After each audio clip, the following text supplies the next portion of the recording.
What's going on, everybody? Welcome to another interview, special edition of Bad Takes, Better Conversations. I'm one of your hosts, WrestleSpot, along with Steven Sports and Tommy BTBC. And today we have MLW World Champion, the Suplex Assassin, Alex Kane. How are you doing, man? I'm doing good. Bad takes, better conversation. I kind of like that. I kind of like I'll be playing. So, Stevens, I always let whoever kind of formulated the interview kind of kick off with the first question, so I'm going to let Steven start it off. Y'all already know who that is, Steven Schwartz. First of all, man, Alex Kane, y'all, if y'all don't know about this man, bro, you're not tapped in, bro. Alex Kane is different, bro. Y'all just don't know about him like that, bro. If you don't watch MLW, bro, go watch him, bro. Alex Kane just be hooping, bro. When he won that title and I was watching that match, 5-star classic right there, bro. I'm not even gonna lie, I'm not even hyping that up, bro. Like that was good. It was that good of a match. But actually, I want to talk about that title win. Like, what was like? I saw your speech during the match, after the match, and you definitely was emotional. But like, can you just explain like your whole thought process of like becoming a world champion, especially, you know what I'm saying, I don't want to make this racial and anything, but you know, becoming a that. Make black it racial, champion, dang it. Oh yeah, we'll get into becoming a it. We'll black get into it. champion, you know what I'm saying, it's not a lot of Black world them out champion. there.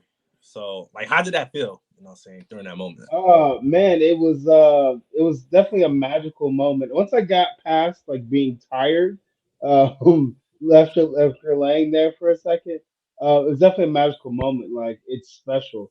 There aren't a lot of black world like there haven't been a lot of black world champions that are like the champion of that company. Like you can be a world heavyweight champion, but to be like for just for namesake a WWE champion or MLW champion or AEW champion, like there aren't a lot of those. So to be a company champion, to be their flagship, to be their franchise is awesome. Um, and I know that like it was an inspiring moment for a lot of people.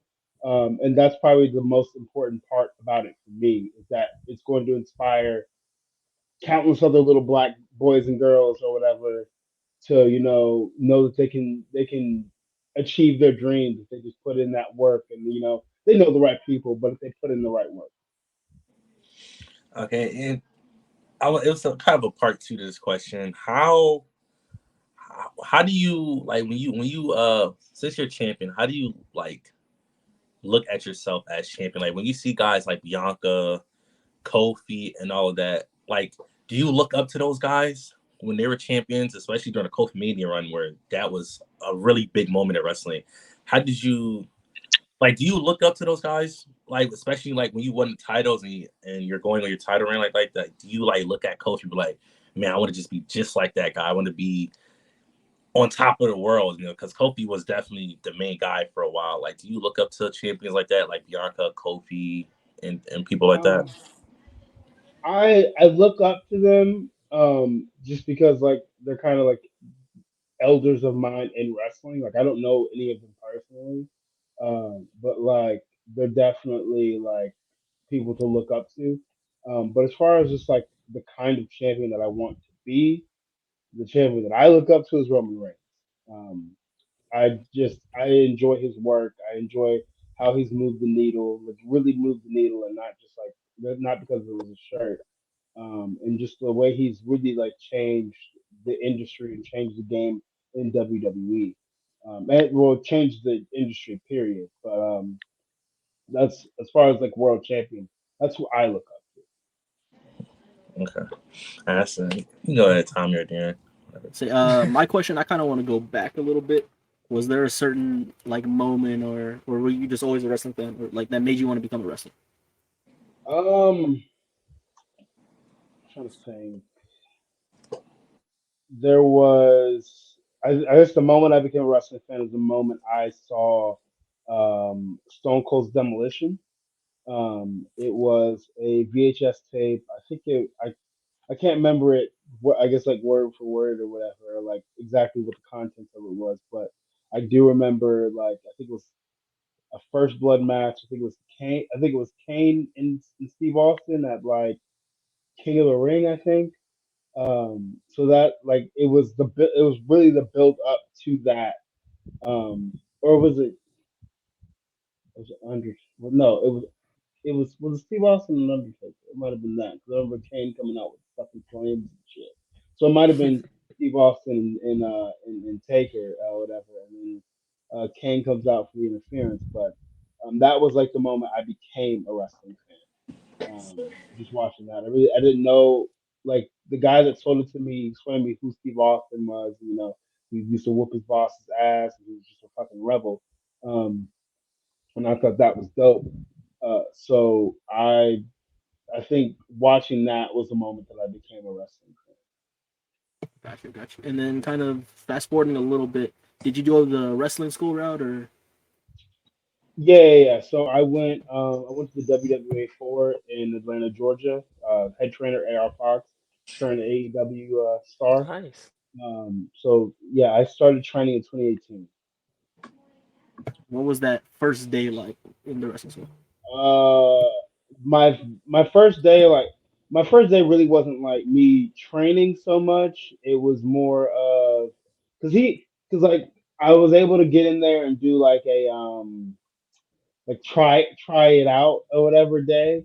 So Fox had me in there in like jeans and stuff because that's what I came in. I didn't think to bring like workout stuff.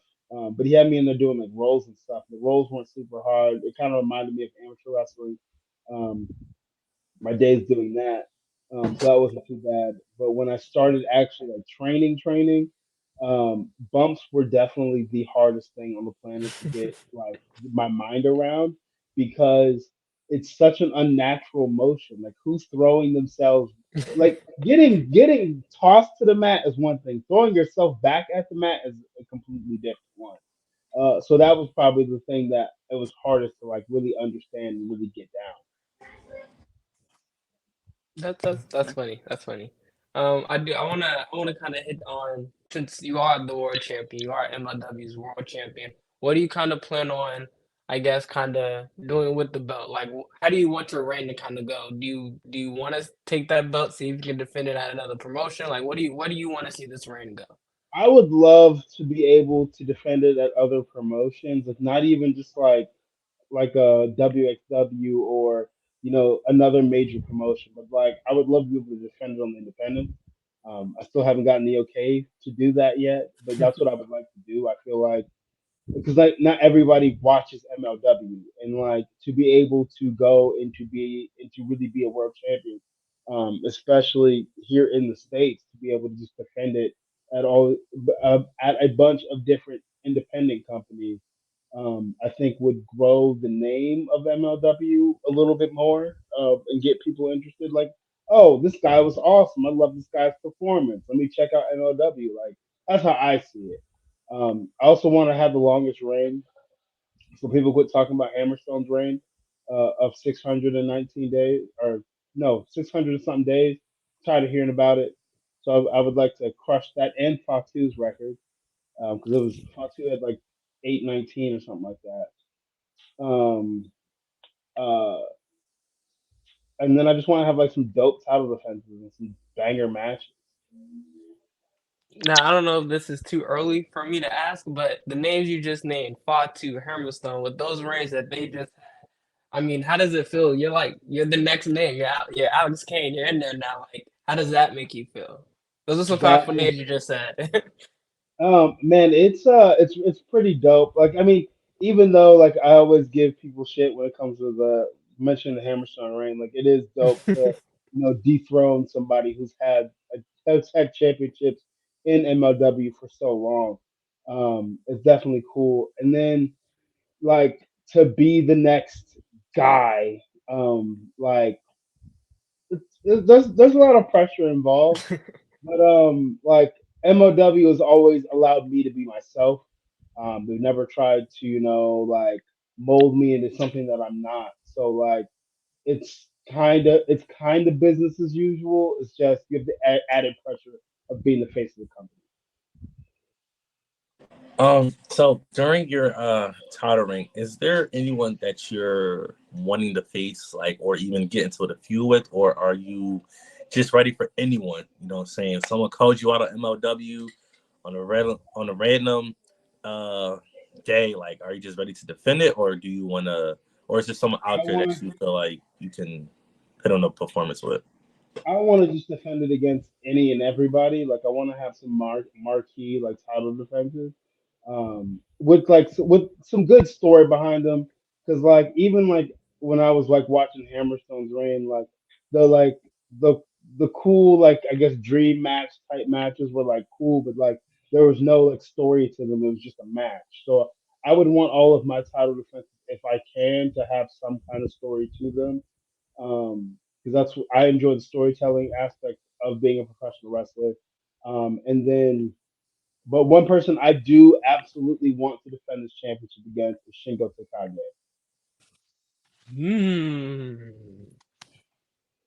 I did see the list. I briefly I was going through your Instagram today. I'm not gonna lie.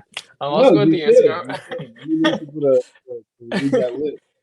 Exactly. So I did see the list, and that was actually one of the names that obviously stuck out to me a little bit was Shingo. So I'm like, how did that kind of form? I guess what did you see or what did you learn from this guy that just I have to get in the ring with this guy? What did you? I guess Uh, what brings that? Shingo What was brings one of that? the first guys that Fox had showed me as far as like who to study. And he just has like this really, really dope, hard hitting style, very fast paced. I was using I think at the time he was calling it Made in Japan. It's the pump handle driver deal that he would do. And I kind of fell in love with it, so I used it for a bit of time. But I just know that match would be fucking nuts. I just know it would be. Nah, I believe it. That Shingo's a hard hitter. You're a hard hitter. I can see it. I can see it. Never mind. That's a dream match there. That's a dream match. What I got one more. Would you like? I know Matt Cardona is supposed to be coming to MLW. Would you want to also face Matt Cardona? I I know he's want like to the see indie Matt god. Cardona in the match. I don't. I mean, I don't dislike Matt Cardona personally or whatever, but kayfabe, yeah, I want to punch him in the mouth. Yeah, and I know that match would be a fucking banger. It wouldn't be like on the like indie darling bullshit or whatever, but I know that it would be a fucking banger. A great story would be told. It would. It would. It would. It would. I'm about to say, does it bother you that he calls himself the indie god, walking around all promotions calling himself the indie god or anything? Or... I mean, at this point, he's kind of earned it. I mean, Oh, okay. if you want to be called, you want to call yourself the indie god. I mean, go for it, bud. Go for it. I mean, the way that I guess when he got released, and then the way that he kind of didn't just sit on his laurels, and he kind of jumped into the independent scene. He's making his money. He's remaking a name for himself. And if it seems like he's not taking anybody's bullshit, I dig that. I dig that a lot. Because like a lot of people got released and they just kind of was just like, well, I was in WWE, so you should book me, but they don't really get booked like that. So like him leaving WWE, going to the independents lets me know that he actually loves wrestling. It's not just, oh, I'm here for the money. He's making good money from what I can hear, but he's not just here for it. He loves doing the shit. I got 2-part question. So if Matt Cardona were to come out and say, "I want to challenge for the MLW World Championship," would you accept his offer? Oh yeah, I'd accept his offer. I call him a hoe too. Bring your whole ass on. Let's go. Okay. Yeah. That's interesting. That's interesting. I think that would be a fire match. I'm not gonna lie. Alex Kane versus Matt Cardona. That's a money making match. It is a money making match, and it'd be the most painful match Matt Cardona would ever be in. Okay. Real quick, I wanna. This might be going backwards, but where did the Suplex Assassin come from? Where did that name come from? So even when I was a little kid, I always wanted to be a powerhouse. Even though, and when I was a little kid, I mean, yeah, I was small, but I was actually like real, like small, skinny. But I always wanted to be a powerhouse. So I was trying to figure out how to like put on size and stuff like that. So since I was able to achieve that, I also wanted to include some of my freestyle and Greco background into my wrestling style. And like at the time, like I knew, like at the time, Brock Lesnar's Suplex City shit was like super over or whatever.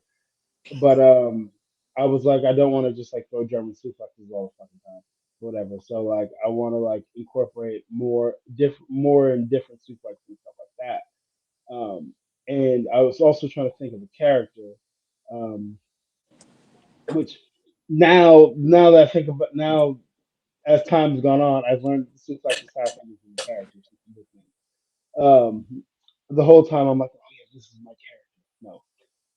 But the gimmick I was playing like WWE 2K, and I was trying to create a character, basically create myself, figure out gear and stuff like that.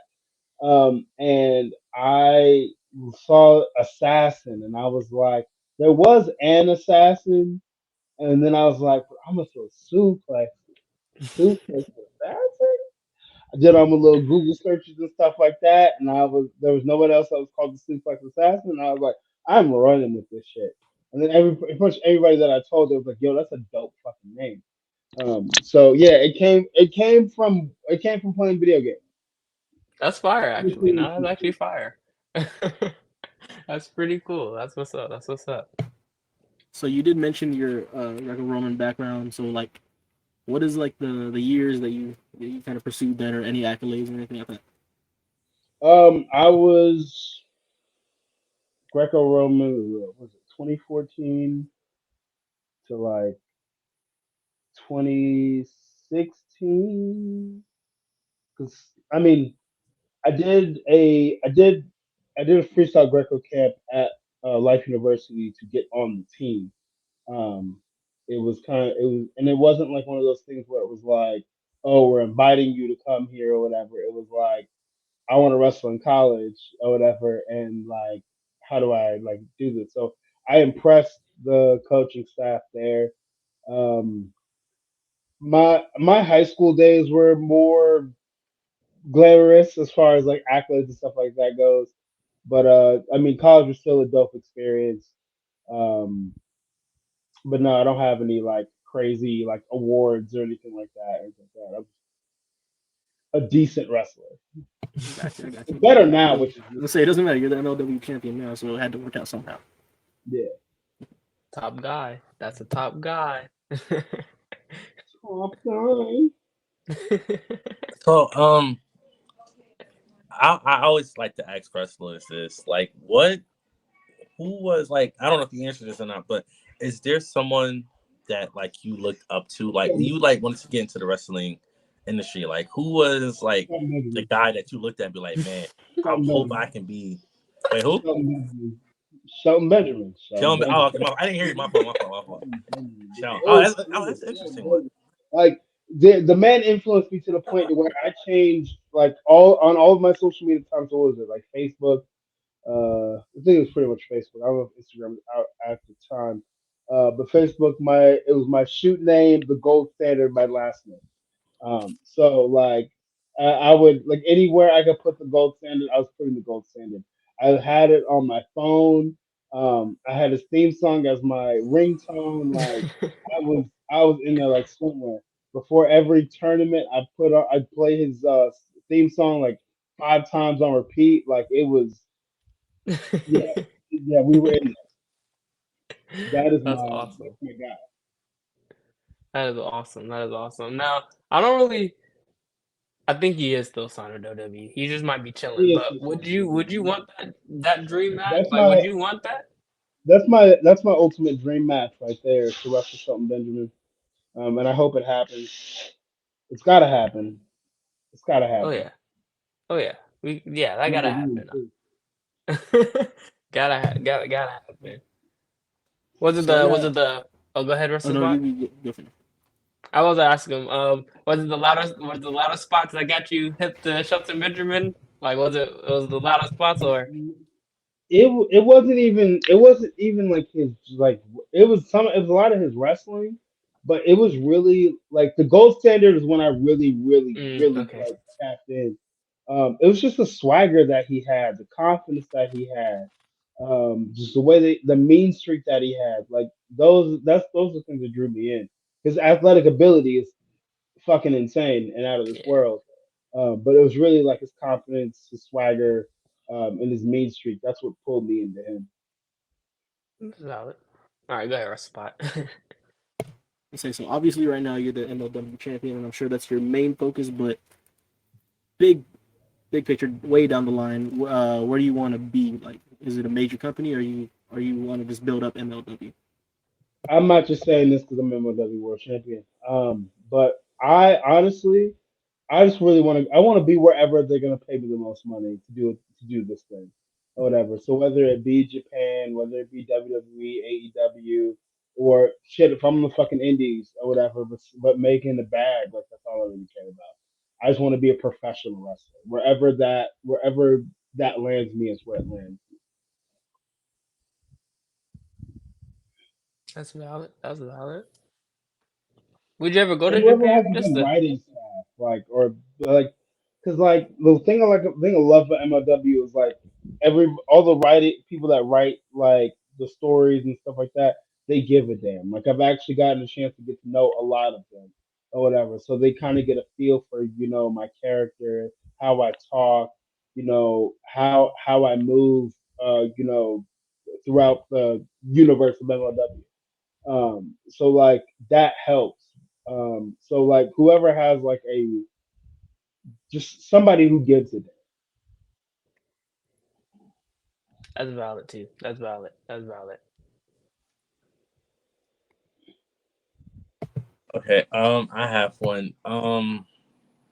How do you feel about the current state of black wrestling? Of like when you see wrestlers like Tierra James, who's an up and coming one, when you see people like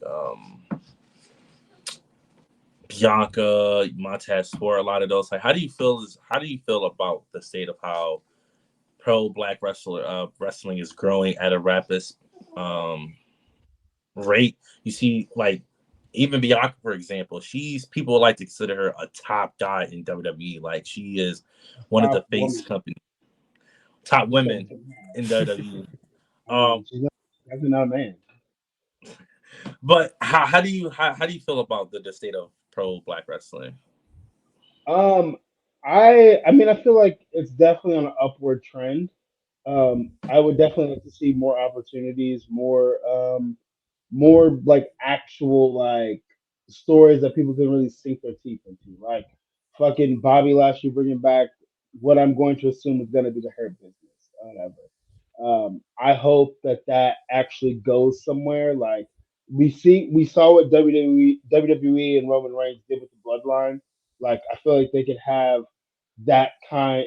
Maybe they could have that length of a story with the Hurt Business and not just it being what it was. I mean, what it was cool, but like we need it. I feel like the first run was just to elevate Bobby Lashley to being World Heavyweight Champion, whatever.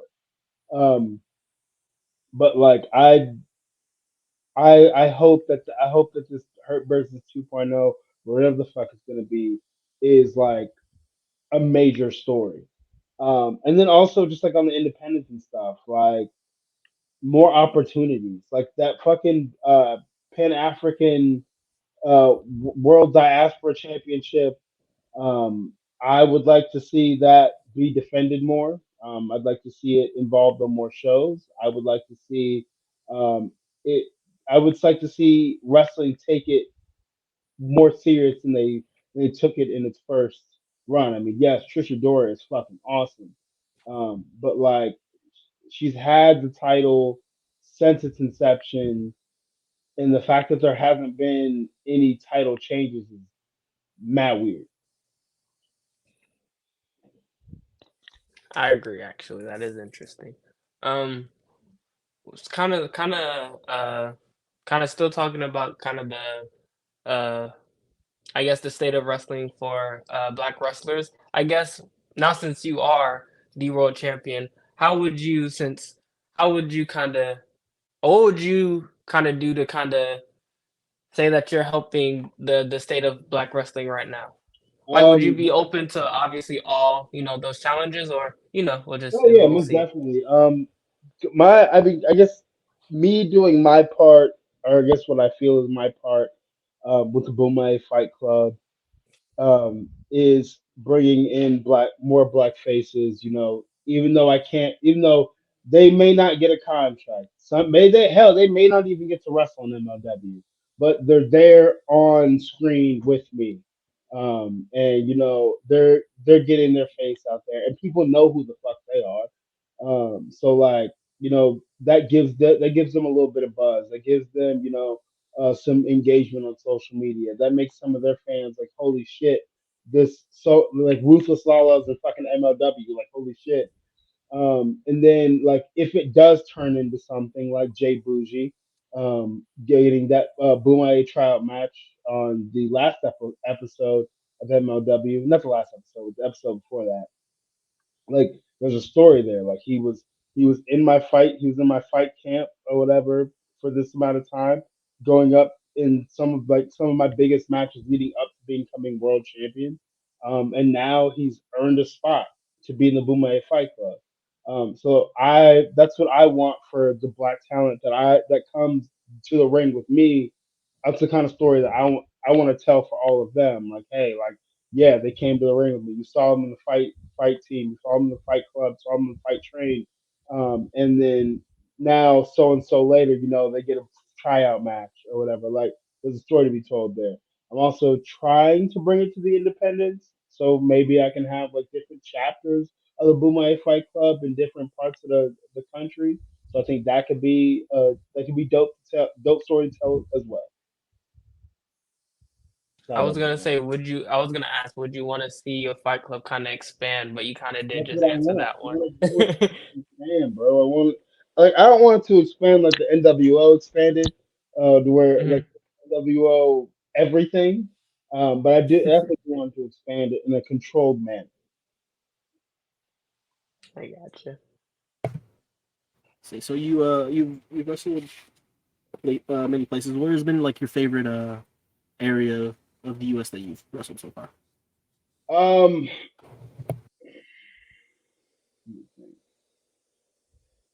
Philly, Mm. Philly. One, because MLW runs in Philly all the fucking time, but like that's I have two key moments there. I've debuting, and then I also have winning the world title. And like I've got love for Philly, and Philly's got love for me. Like the way that they were so fucking loud there, like on all my matches leading up to the world title match, and then the world title match as loud as they fucking were. Like I can't help but love Philly. What is like what is next for Alex Kane? Like what where do you see yourself in the future of pro wrestling? In the future of pro wrestling, I hope to be one of the best to ever do it. I mean, to have my name in, the pro wrestling history book as a recognized world heavyweight champion, no one can ever take that from me. So that's definitely dope. To have a fucking article in PWI is fucking awesome too. Um, because like growing up, reading that at the grocery store, because our parents didn't have money to buy it or whatever. Like seeing that, and then now I'm in PWI is fire.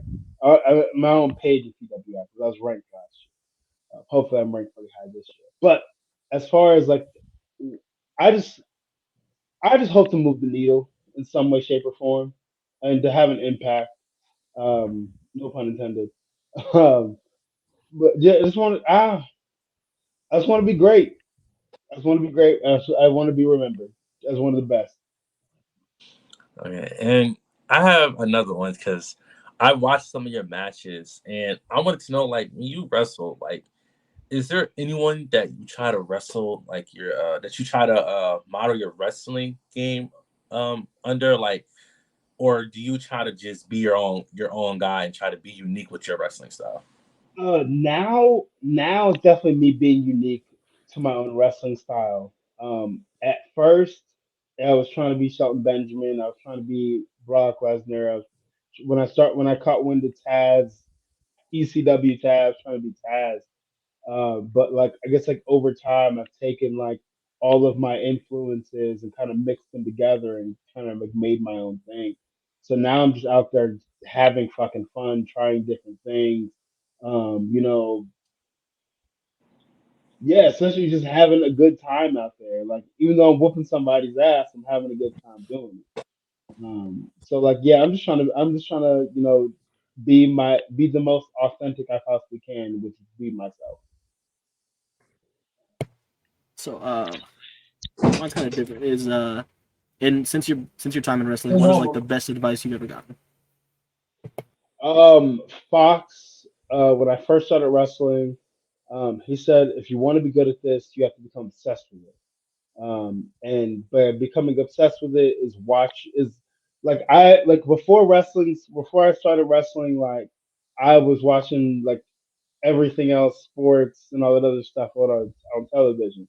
Once he told me that, I cut all of that out, and now I mean I watch TV now with my wife, but like I mean, other than that, I'm watching wrestling or TikTok. But like at the time, like it was all wrestling, like studying the people he was telling me to study, and just like trying to understand the psychology of wrestling as best as I can. So if you're just now starting wrestling at a wrestling school, like don't just watch everything, watch everything. And then like once you start to learn like what kind of style you want to wrestle, then start honing in and watching more style of matches like that. Because like if you can understand the structure of a match, if you understand the structure of a match and the psychology of a match from watching it, it's gonna make actually doing it 100 times easier. Then you know where to put things and where not to put things.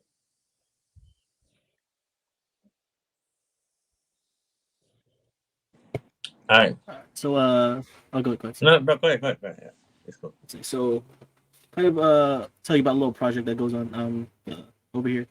Tommy is doing this thing where it's kind of like the PWI. We're kind of doing it from like our fans' perspective. Where we're kind of just ranking the wrestlers of the year. If you were to, let's say you have the pin, where do you think you would fall in the That's a top good question. 100? I would hope I fall somewhere in the top 50 since I was in the top one. I was 80. I mean, as far as PWI goes, I was 86. So if I was to fall anywhere, I would hope I'd fall in like the top 50, um, at least. I don't want to get too crazy. Gotcha. Okay. Uh, I got a question. How do you feel as though I probably asked this question about the Black wrestling community, but I just wanted to talk about the overall community. How do you feel about the whole overall wrestling community? I know I know wrestling was already popular, but when you start to see guys like Bad Bunny, Logan Paul, when they're bringing like new people or even bringing old fans back to wrestling, how does that make you feel when you see that wrestling is really getting um, a lot of love from everywhere now? Like everyone wants to get into pro wrestling now. How do you feel about that? Being a pro wrestler yourself. I think it's dope. I really hope that stuff like that, Logan Paul, Bad Bunny, stuff like that. I hopefully they bring in some like black artists and more black entertainers, to draw in more other black people that may have watched wrestling back in the day, but kind of fell out of it. Um, but I think it's dope. It would be really awesome for wrestling to kind of go a little bit mainstream. I think unfortunately with this SAG strike stuff, it that could be the time where wrestling kind of goes mainstream again. But I mean, honestly, I hope that happens. And guys like Logan Paul and Bad Bunny definitely help with that. They just need to bring in some more acts and some more talent from other uh, uh, industries into professional wrestling, because that's really what made professional wrestling mainstream. Okay. And I got one Lots of more too. crossovers. I got one more, but this is an in-ring question. What is Okay. the biggest bump that you have ever taken in ring? Mm, top rope superplex from Hammerstone. That because I mean I've taken other superplexes, but like most people just stand on the second and just suplex you off. But to go top rope and to take that bump, that was probably the biggest bump I've taken so far. I don't do a lot of crazy shit, so that was probably the biggest bump I've taken so far. Kind of building off of that, who do you remember kind of, I guess you would say, hits the hardest? Who do you remember like, ooh, okay, that was good. It's a toss up between Davy Boy Smith Jr. and John Davis. Those two, John Davis, because the way that man chops you, he covers your whole chest with his arm, and then he hits you. He doesn't even hit you in the chest most time. He hits you in the shoulder, so he gets you right there. But it's not just bam once; it's several times in the same spot. And then Davy Boy Smith, he's got a rough forearm.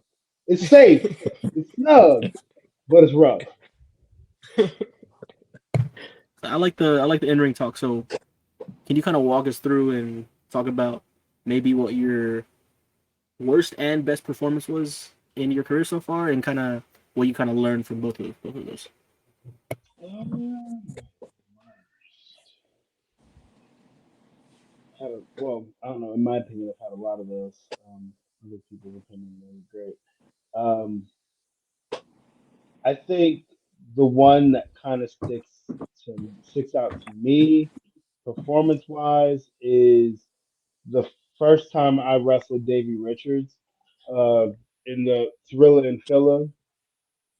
Um, I just wasn't like one. I was nervous as hell. Two, Davey didn't get there till like 30 minutes before. So like putting it together was a rush job.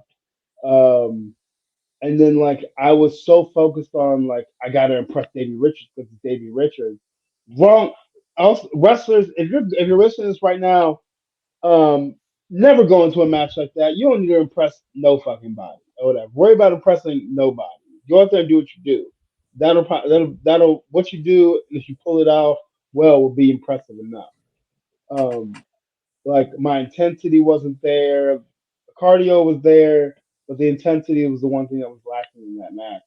So that was definitely my worst. You probably think I'm gonna say my best at the world title match, but no. I mean it was good.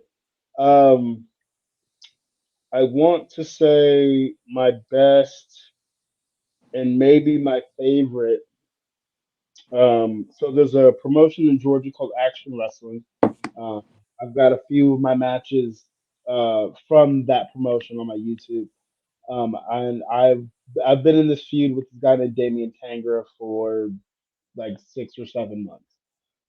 And we had a match a month or two ago, and like I've lost about like 20, 25 pounds.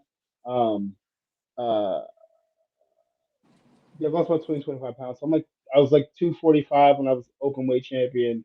I'm like 225 now.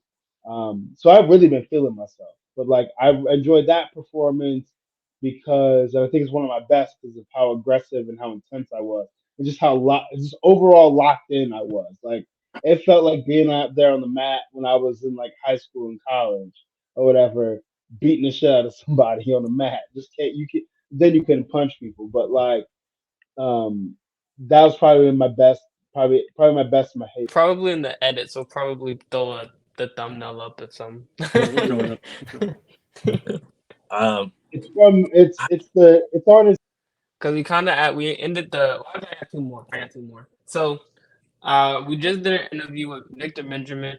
I saw him on Twitter, kind of tweeting at you, talking about how is he was just tweeting at you, and then I was like, hey, that's low key a dream match that I would love to see. And he was also saying he would love to see it too. I don't know if you've seen it yet, but someone's already out there, kind of talking about it. So just putting it out there, Oh just putting it man, out there. Victor is fucking dope. The peanut butter platoon is the funniest shit on the fucking planet. And he really is a savage beast. But one of the nicest people I've ever met. I would love to wrestle Victor. Oh, Victor. I'm about to say, y'all are our first Bad Takes Better Conversation interviews. If y'all get in a ring together, it's only right we sponsor it. You know what I'm saying? We gotta be there at that one for sure. But one more question, because we actually have someone in the community that's currently training to be a pro wrestler. His name's Zay, the star before time. What would be like, I guess, your best advice for someone just starting out? Like, what would be the number one thing you could tell Find first, don't eat like shit.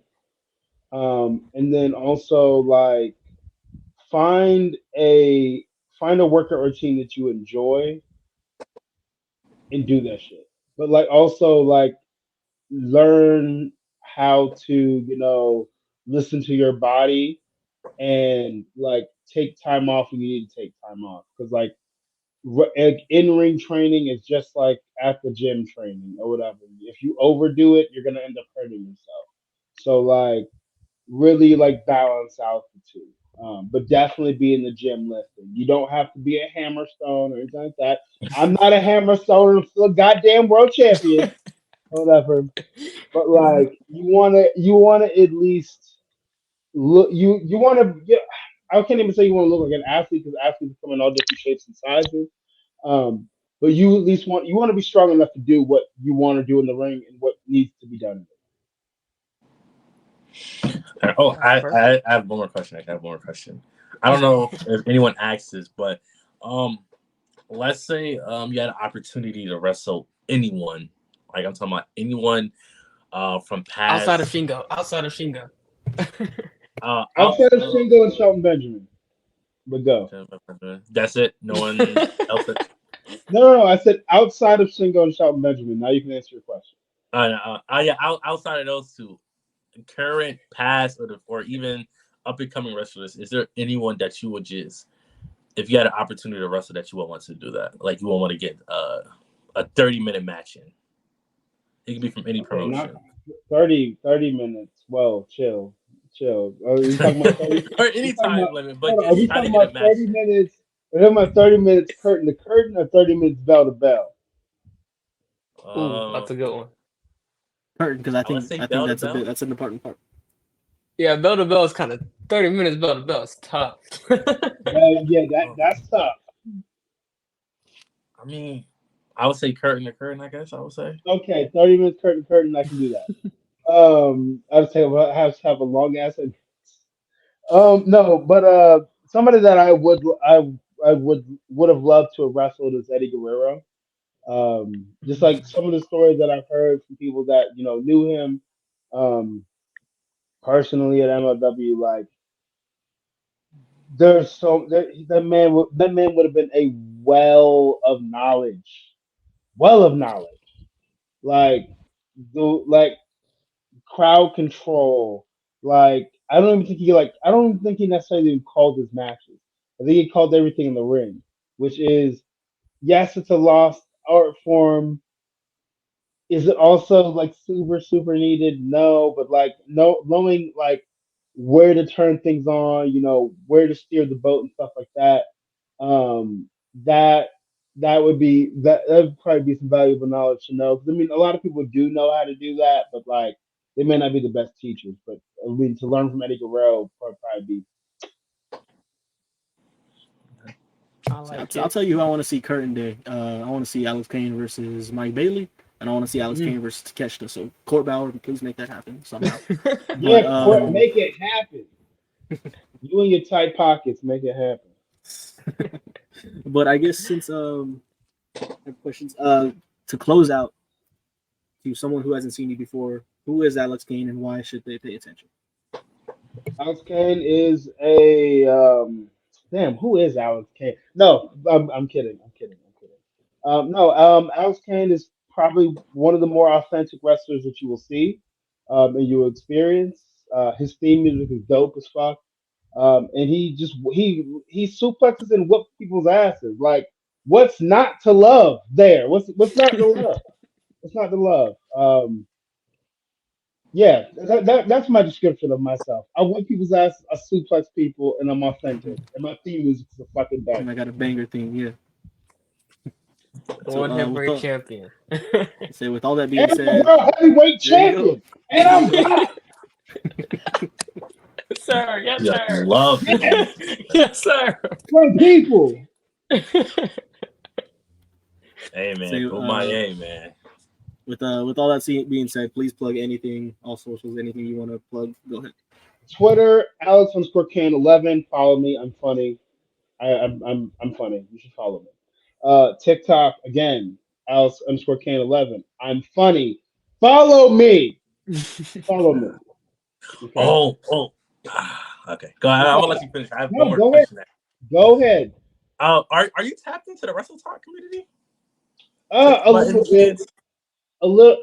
I can't really get like super tapped into it because like there's a lot of like complaining and stuff that goes on and like Yeah. like as a wrestler like I know how things work and you have people in the wrestling community that think that they know how things work. So when we try to explain to them how things actually work and they're like, oh no, that's not right. Or you think you know everything because you're a wrestler. I'm like, no, I don't think I know everything because I'm a wrestler.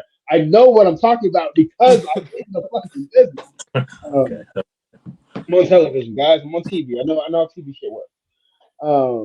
And then also I personally talk to Court Bauer like not every day anymore, but like a lot of the times, and I ask him all the questions about him being in WWE. So like yeah, I try to distance myself a little bit from it. I have my friends that I've made in the time that I was heavily involved in it. I fuck with them, but outside of everything else, I really try not to get into too many discussions and stuff like that. Okay, yeah. That was the question that finally hit my head. I've wanted to ask. Instagram, follow me at the Suplex Assassin. It's on the screen. If this nameplate is still up there, it's still up there. The Suplex Assassin, follow me on Instagram. MLWshop.com, you can buy merchandise from me. And then brainbustercheese.com, you can also buy merchandise from me. I'd rather you buy it from Brainbuster, honestly, because I get more money from that. Brainbuster it is. I'm gonna buy every t-shirt we interview. Every wrestler we interview, I'm gonna get a t-shirt. I got you, Alex Kane. You got to get the T-shirt new coming one. soon. Humility is for hoes. 'Cause Bet. what else do I have? What else do I have?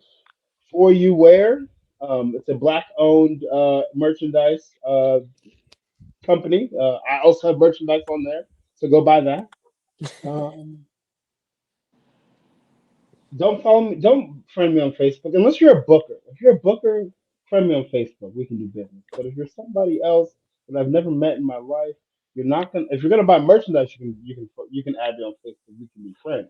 But if you're not gonna do that, we don't need to be friends. I honestly thought about putting in my little Facebook bio, like if you're a wrestling fan, you've never seen me wrestle, like you got to buy some merch.